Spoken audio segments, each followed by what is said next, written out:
जैसा कि एक नया अपडेट सामने निकल कर आ रहा है कि रूस ने एक बार फिर से दिखा दिया कि हम आपको दिल से सपोर्ट करते हैं। मैं ऐसा इसलिए कह रहा हूं कि जैसा कि आपको बता दूं कि रूस ने भारत को S-500 डिफेंस सिस्टम का ऑफर दे दिया है, वो भी जॉइंट प्रोडक्शन के लिए। अभी तक केवल ये रूस में है, यानी कि जो S-500 है अभी तक ये केवल रूस में ही है, पर अब इसका ऑफर भारत को दे रहा है रूस इसे भारत के साथ मिलकर मैन्युफैक्चरिंग करना चाहता है। यकीन मानिए ये बहुत ही ज़बरदस्त बात है भारत के लिए।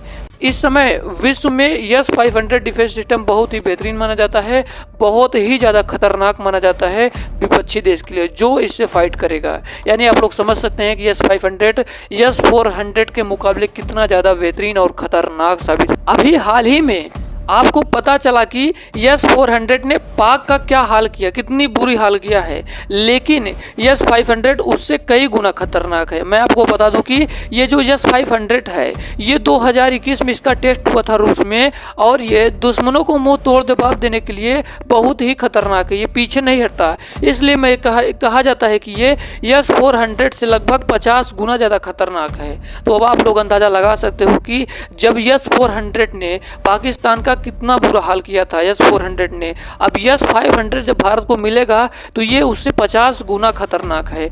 अब आप इसका अंदाजा तो लगा ही सकते हैं कि जब S-400 ने पाक को मुंह तोड़ जवाब दिया था, तो अब आप इसका अंदाजा तो आप लोग बहुत ही आसानी तरीके से, मैं आप लोगों को बहुत ही आसान भाषा में ये समझाना चाहता हूँ कि ये जो S-500 है इसका रेंज, इसका ताकत, रूस ने बताया कि ये S-500 केवल है, नाम है, परंतु आपको बता दूं कि ये 600 किलोमीटर का रेंज धारण करने की क्षमता करता है और ये लड़ाकू विमानों को गिराने की शक्ति रखता है। लेकिन रूस ने बता ही दिया कि ये 600 किलोमीटर तक के फासले को बहुत ही आसानी से चेज कर देता है और दुश्मनों के नाक में दम कर सकता है।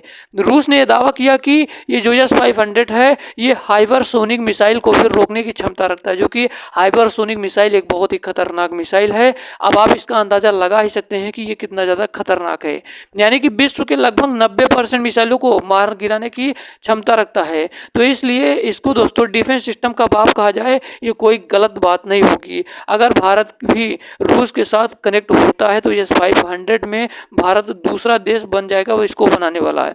मैं आपको बता दूं कि इसका पूर्ण ऑफर भारत को रूस ने दे दिया है और ज्वाइंट होने का भी ऑफर दे दिया है। मैं आपको ये भी बता दूं कि S-400 की कीमत $1 बिलियन है, यानी कि अगर भारत रूस के साथ कनेक्ट होकर इसको बनाता है तो ये भारत का भी माल कहा जाएगा और इसको $1 बिलियन से कम ही पड़ेगा और S-500 जैसी चीज़ मिलेगी। यानी कि S-500 का अंदाज़ा तो आप लोग अभी मैंने बताया लगा ही सकते हैं कि ये लगभग विश्व के 90% मिसाइलों को मार गिराने की क्षमता रखता है। दोस्तों आपका क्या राय है कि भारत कनेक्ट हो या नहीं हो, आप जरूर अपनी राय अपने कमेंट